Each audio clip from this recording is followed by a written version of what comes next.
On Wednesday, President Aguta and that of Iran, Ibrahim Rais, met at State House in Entebbe and signed bilateral agreements in security, agriculture and oil projects. The Executive Director, Uganda Exports Promotions Board, welcomed the signing of the bilateral ties, saying it is going to boost trade between the two countries. And Uganda has been in interaction with the Iranians for a long time.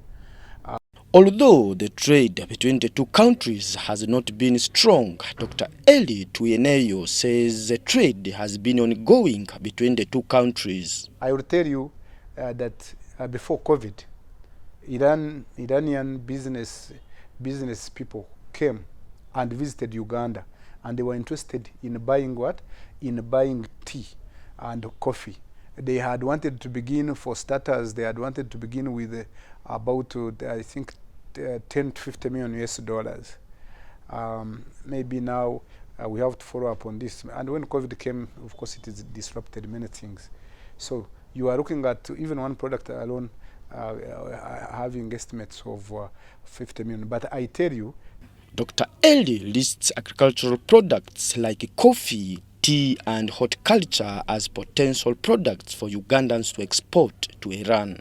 Fruits and vegetables, our pineapples, our jackfruit, I can't mention all of them, again, have a good market in Iran.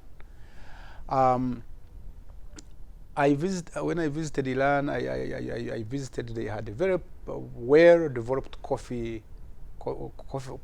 big coffee factories, at least I visited, and tea. So that would be a big market for our tea and coffee. We now encourage processing to take place here for tea and for coffee and tea, but I can tell you still we can add value and we can do joint activities on that. On geographical locations, he says agreements will be done for easy transportation of persons and products once the trade between the two countries picks up. You see that we can even take goods by air.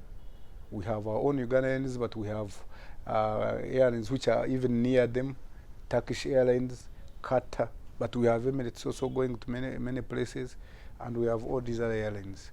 I wouldn't think that transport would be a problem. Transport is a cost of production.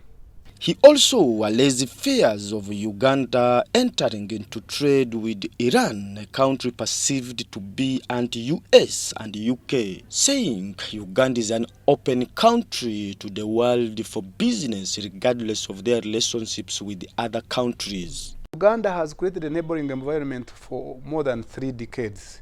So all we are interested in is production, productivity, processing, and markets.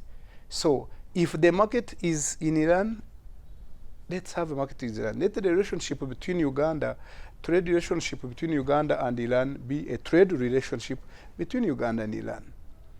Let the relationship between China and Uganda be a relationship between China and Uganda.